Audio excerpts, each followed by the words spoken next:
नमस्कार दोस्तों, मैं एस्ट्रोलॉजर सचिन स्वागत और अभिनंदन करता हूं अपने सभी प्रिय दर्शकों का। धनतेरस, वो शुभ दिन जो साल में एक बार आता है। इसको धन त्रयोदशी भी कहते हैं और इस दिन बहुत सारी मान्यताएं हैं। हम कुछ खरीदते हैं, कुछ पूजा पाठ करते हैं। ये सारी जानकारियां मैं आपको इस वीडियो में दूंगा।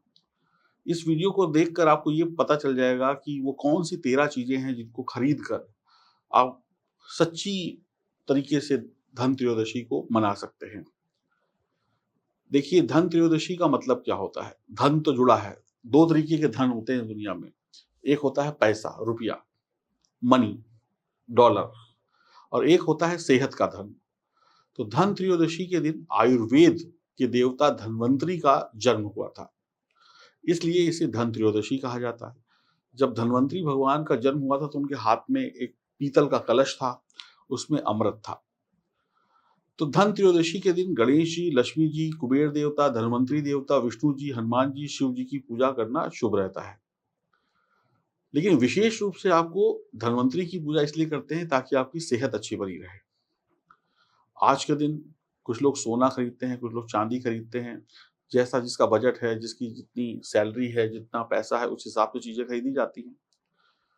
देखिए, शौक के लिए आप सोने का हार खरीदें, कान के बाली खरीदें, कड़ा खरीदें, चैन खरीदें, ये सब आपके शौक हैं। लेकिन अगर आपके पास अच्छा पैसा है, तो आप सोने या चांदी की ईंट ज़रूर खरीदें। आप 1 किलो की, आधा किलो की मत खरीदें, 50 ग्राम, 100 ग्राम की खरीदें, 25 ग्राम की खरीदें, 21 ग्राम की खरीदें। पैसा है तो 1 किलो की भी खरीदें। और आपके पास नहीं है, मान लीजिए इतना पैसा कि सोना-चांदी खरीद सकें, तो आप पीतल का कोई आइटम ज़रूर खरीदें। वो कुछ भी हो सकता है।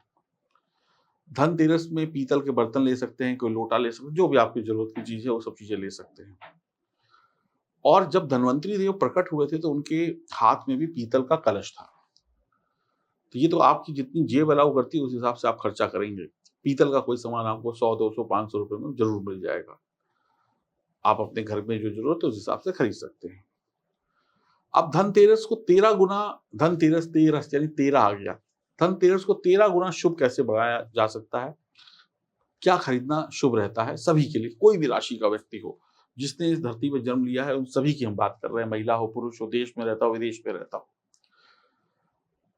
तो धनतेरस के दिन आप देखिए, गणेश लक्ष्मी की मूर्ति ला सकते हैं। अब गणेश लक्ष्मी की मूर्ति चाहे आप मिट्टी की लाएं, चाहे सोने की लाएं, चाहे चांदी की लाएं, चाहे पीतल की लाएं, ये मूर्ति आप लाएंगे, लेकिन इसकी पूजा धनतेरस वाले दिन नहीं करेंगे। इसकी पूजा आप कब करेंगे? दीपावली वाले दिन। अभी आप पुरानी जो आपकी मूर्ति है, पूजा उसी की करेंगे। और जो भी मूर्ति लें, उसमें ध्यान रखिएगा उसका साइज़ वगैरह बहुत सही होना चाहिए, एक्यूरेट होना चाहिए, नहीं तो आपको नुकसान भी हो सकता है। क्योंकि मूर्तियाँ जब बड़ी हो जाती हैं, तो वो मूर्तियाँ फिर प्राण प्रतिष्ठा के लिए हो जाती हैं, मंदिर के लिए हो जाती हैं।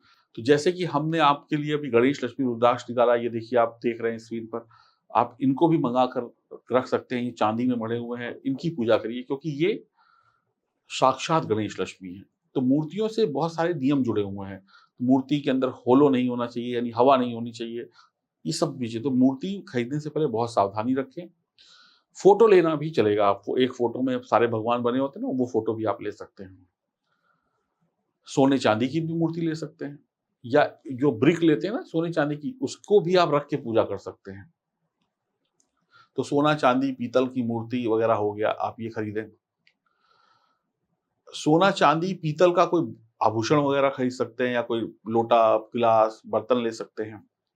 स्फटिक का श्रीयंत्र ले सकते हैं।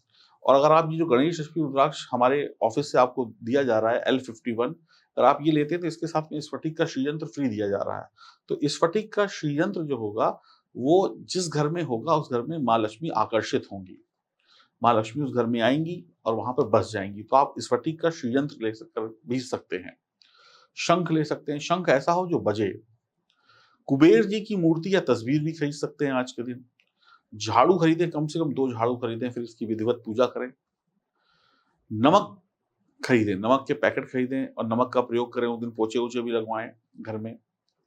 साबुत धनिया खरीदें, फिर साबुत धनिया की पूजा धनतेरस वाले दिन भी करें और दीपावली वाले दिन भी करें, फिर उसको पीस के अपने मसालों में प्रयोग कर लें या गमले में डाल दें तो पौधे उगाएँगे।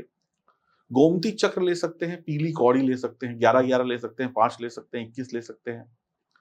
7 मुखी रुद्राक्ष ज़रूर लीजिएगा। ये जो हम आपको गणेश लक्ष्मी रुद्राक्ष दे रहे हैं, इसमें जो महालक्ष्मी रुद्राक्ष है वो 7 मुखी रुद्राक्ष है। तो 7 मुखी रुद्राक्ष ज़रूर लीजिएगा। बाद में आप इसे पूजन करें इनका या गले में भी धारण कर सकते हैं। मिट्टी के दीपक ज़रूर लीजिएगा। कुछ लोग परमानेंट लेने हैं तो पीतल के भी दीपक ले सकते हैं, सोने के भी दीपक लेते हैं लोग। कमल गट्टा की एक माला ले लीजिएगा, नहीं तो कम से कम 7 पीस ले लीजिएगा। ये तो कुल मिला के 13 चीज़ें हो गई। ये 13 की 13 खरीद लीजिए या इसमें से कुछ 1-2 चीज़ें जो आपको आपकी ज़रूरत की हों वो खरीद लीजिए। कुछ चीज़ें पहले से ही घर पे पड़ी होती हैं।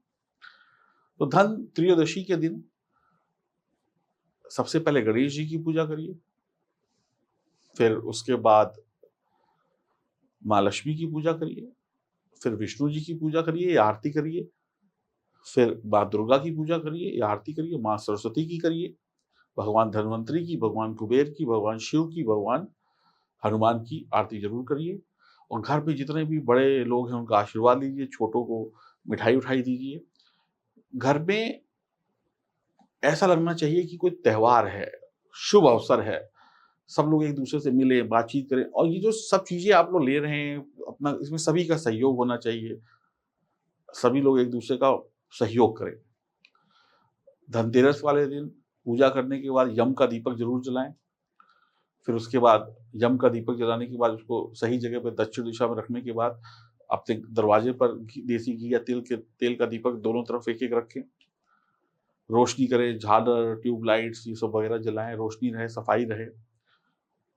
जो घर में आए उसको बढ़िया खिलाइए-पिलाइए, ऐसे मत जाने दीजिए कि मतलब बाहर-बाहर से मत जाने दीजिए, समझिए भगवान आए हैं। और अच्छे आचरण का पालन करिए। पूजा पाठ कर लिया, फिर उसके बाद आप लोग जो भी मौज-मस्ती करते हैं वो सब करिए, क्योंकि खुशी का दिन है। आपके जो बड़े-बुजुर्ग हैं, जो आपके साथ रहते हैं, उनका भी सम्मान करिए। जो लोग स्वर्गवासी हो गए हैं, उनको भी सम्मान दीजिए, उनको भी टीका लगाइए। उनके हाथ जोड़कर उनसे प्रार्थना करिए क्योंकि उनके आशीर्वाद से ही सब कुछ शुभ हो रहा है। उनकी जो पुरानी मालाएँ हैं, उनको बदल दीजिए, उनकी फ़ोटो में साफ कर दीजिए। फिर फ्रेम पुराने हो गए, तो उनको भी बदल दीजिए। आप अपने लिए नए कपड़े वगैरह लेके आते हैं, ये सब उनके लिए भी करिए। उनको भूल मत जाइए।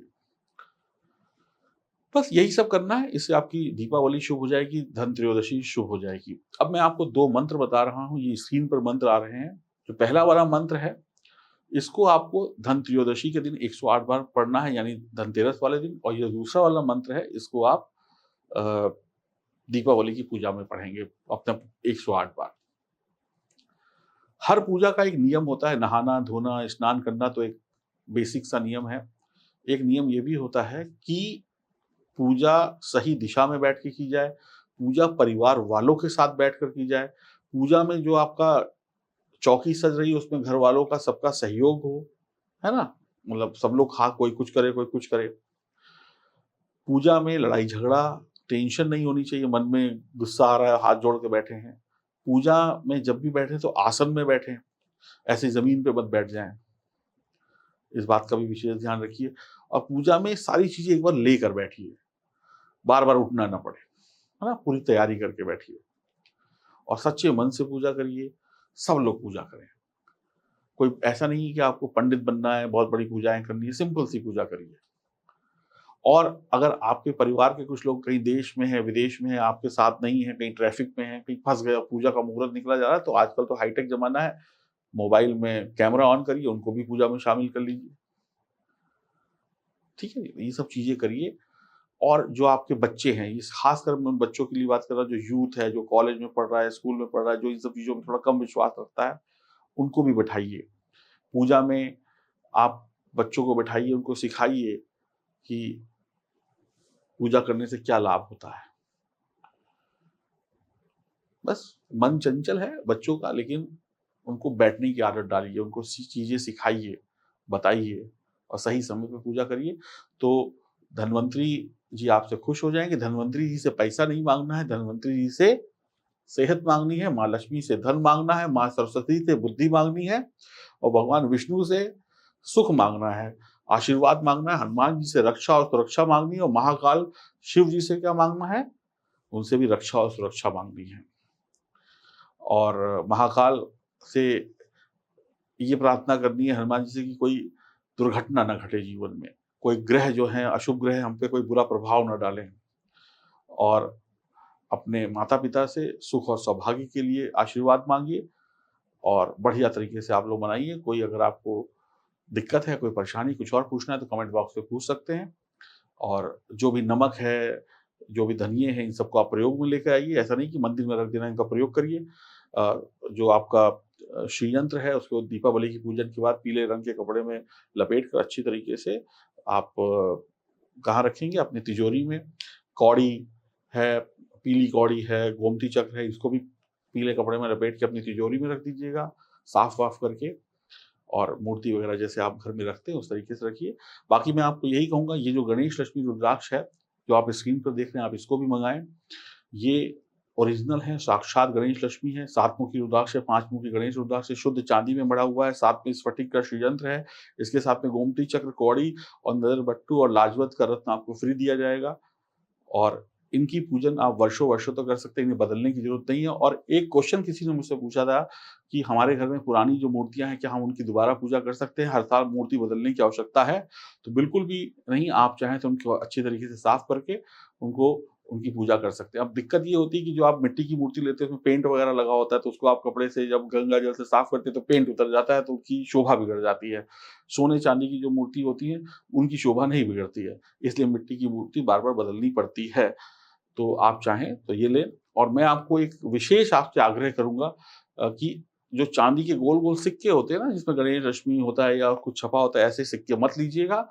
इसकी बजाय ब्रिक शेप में आप कुछ भी चांदी का या सोने का खरीदें या बिस्कुट खरीदें, ये आपको ज़्यादा लाभ देगा, क्योंकि जो ब्रिक शेप होती है वो मंगल होता है और जो चांदी होती है वो चंद्रमा होता है और चंद्रमा और मंगल मिलकर महालक्ष्मी योग बनाते हैं और ये आपको लाभ देगा।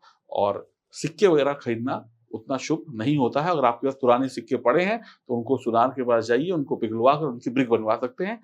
आपको और अत्यधिक लाभ होगा और जितना ज़्यादा ब्रिक शेप में चांदी वगैरह खरीदेंगे, बिस्कुट वगैरह खरीदेंगे सोने की या चांदी की, उतना ही आपको लाभ होगा। चाहे वो 50 ग्राम का हो, चाहे वो 10 ग्राम का हो, चाहे वो 1 किलो का हो। और अंतिम बात, जो भी ब्रिक वगैरह लेंगे उसके कोने शार्प होने चाहिए, राउंड नहीं होने चाहिए। आपकी दीपावली, आपका धनतेरस बहुत-बहुत शुभ हो। बताइएगा आपको ये जानकारी कैसी लगी? नमस्कार।